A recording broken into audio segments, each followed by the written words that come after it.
जैसे मैंने पहले बताया कि ये सवाल कि इस देश में 1 लाख स्कूल बंद हो जाते हैं, ये सवाल कि इस देश में पब्लिक फंडेड यूनिवर्सिटीज का इंफ्रास्ट्रक्चर लगातार नीचे जा रहा है। मेरे विश्वविद्यालय में जब मैं अपने अकाउंटेंट से बर्सर से जाके पूछता हूं तो बताते हैं कि पिछले 10 सालों में कॉलेज के पास टीचर्स और नॉन टीचिंग स्टाफ की सैलरी को छोड़कर 1 पैसा कॉलेज नहीं पहुंचा। यानी कि दिल्ली विश्वविद्यालय का कॉलेज, इससे सरकार से आने वाली ग्रांट में केवल सैलरी बची, बाकी सब काम यानी कि चौक खरीदने से लेकर अपनी सफाई कराने तक, व्हाइट वॉश कराने से लेकर इलेक्ट्रिसिटी का बिल देने तक, लाइब्रेरी की किताबें खरीदने से लेकर और तमाम काम जो कि प्रतियोगिताएं और क्लासरूम के लिए जरूरी होते हैं, वे सब के सब एक सरकारी कॉलेज में बच्चों की फीस से किए जा रहे हैं। सरकारी कॉलेज। अब ऐसे में आप पता कीजिए ना, हम लोग तो इतने सालों से इस बात को देख रहे हैं कि आज आईआईटी की फीस कितनी हो गई। आईआईटी की फीस अब 2 लाख से ऊपर पहुंच चुकी है। आईआईटी के अंदर एडमिशन, जेई से एडमिशन लेने वाले लोगों को, अगर आप गरीब परिवार से आते हैं तो पहले दिन एजुकेशन लोन लेना पड़ रहा है।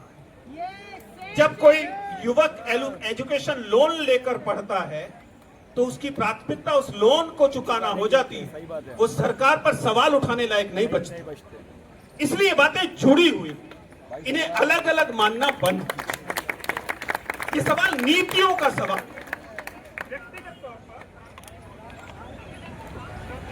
व्यक्तिगत तौर पर मैं सबसे पहले तो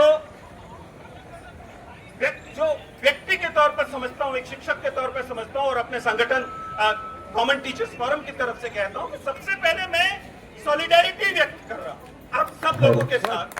मैं उस बात का पूरा समर्थन करता हूं कि इस देश के शिक्षा मंत्री को इस्तीफा दे देना चाहिए। नैतिक हक नहीं, उसके पास कोई नैतिक हक नहीं है कि वह इस देश के शिक्षा मंत्रालय को हेड करे जब उसके सामने उसकी करतूतों की वजह से हमारे बच्चे आत्महत्याएं कर रहे हैं। सही बात है। ये बात सही है कि उसके इस्तीफे से वे 20 छात्राएं, जो छात्राएं जिन्होंने अपनी जान ले ली, वो वापस नहीं आएंगी। ये बात सही है कि उसके इस्तीफे से उनके माँ बाप को कोई दिलासा नहीं मिलेगा कि उनका बच्चा क्यों चला गया। लेकिन कम से कम भविष्य के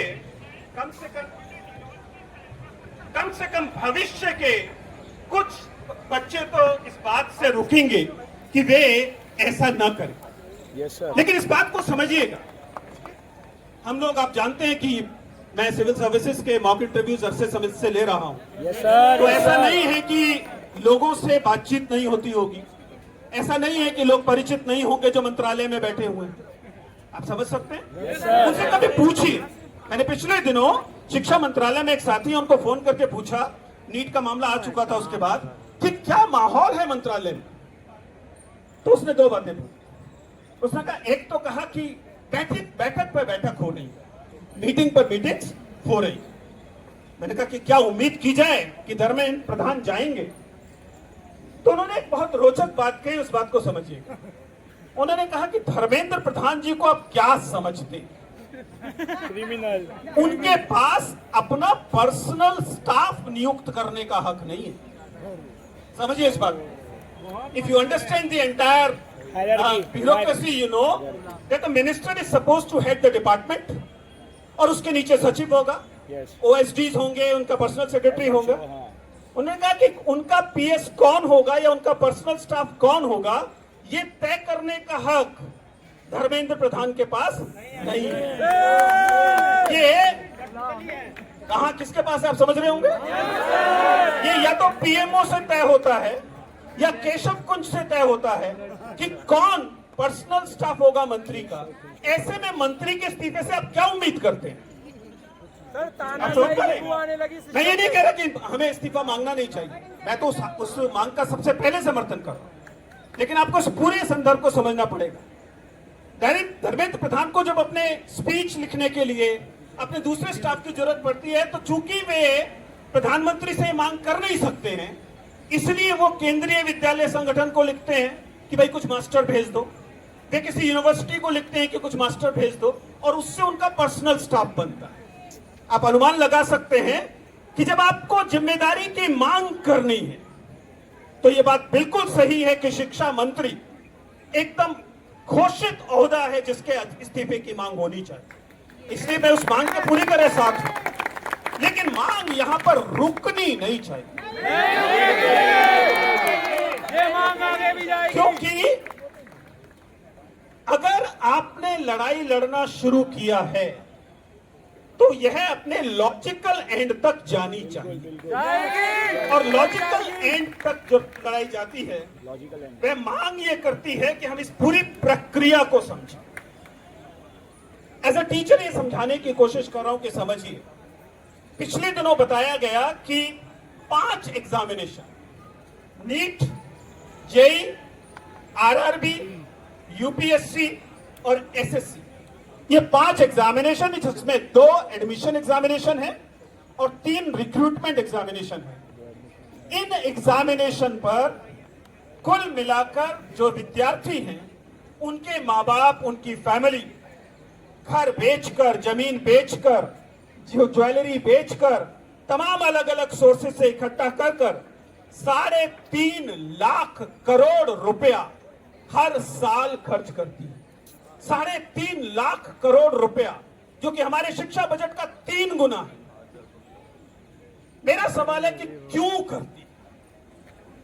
जरा सोच के बताइए कि आखिर क्यों आपके माता पिता ने नीट की कोचिंग के लिए, यूपीएससी की कोचिंग के लिए, एसएससी की कोचिंग के लिए आपको कोटा भेजा, दिल्ली भेजा, जहां पर आप किराए के दड़बे नुमा घरों में रहकर तैयारी करते हैं। सही बात है सर। कोचिंग की फीस दी और तमाम पैसा खर्च किया, जो कि कुल मिलाकर 3.5 लाख करोड़ हो जाता है इकट्ठा हर साल। वो ऐसा क्यों करते हैं? वो ऐसा इसलिए करते हैं कि एक बात उन्हें उम्मीद है, उन्हें ये बात होप है, ये उम्मीद है कि आप इस परीक्षा को तोड़ेंगे, इसे फोड़ेंगे और अपना भविष्य बेहतर करेंगे। लेकिन इसमें एक और उम्मीद शामिल है, बल्कि एक भरोसा, एक ट्रस्ट शामिल है, उसे समझिए। उन्हें ये भरोसा है, या कमजोर सही पर अभी भी है, कि ये बॉडीज, ये यूपीएससी, ये स्टाफ सिलेक्शन कमीशन, ये एनटीए जो एग्जाम करेंगे, वो एग्जाम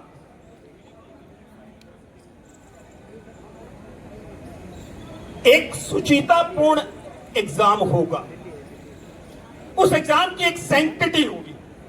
उन्हें इस बात पर भरोसा है कि जब आप ये परीक्षा दे रहे होंगे तो अगर आपने मेहनत ठीक से की है और परीक्षा को ठीक से उत्तर दिया है तो आपका चयन हो जाएगा।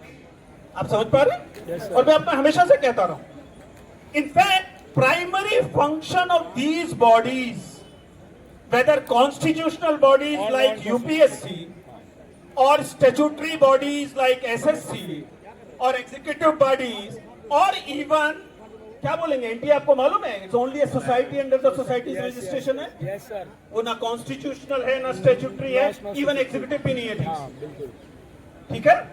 ये बॉडीज आपके फेथ इन द रिपब्लिक, इस गणतंत्र में आपके भरोसे की कस्टोडियन है।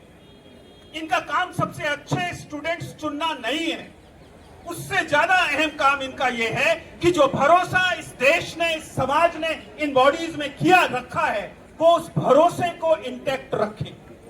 They are supposed to be custodian of faith of the general masses in these bodies. क्योंकि ये masses, या आप लोग, आप युवा इस परीक्षा के लिए अपना पसीना इसलिए बहाते हैं क्योंकि आपका भरोसा इस गणतंत्र में है। एग्जैक्टली। इस गणतंत्र में जब बाबा साहब अंबेडकर ने कॉन्स्टिट्यूशन तैयार किया तो उसमें लिखा कि we the people of India, हम एक रिपब्लिक होंगे। हमारे यहाँ प्रधानमंत्री, राष्ट्रपति किसी आनुवंशिकता से नहीं होंगे कि राजा का बेटा राजा।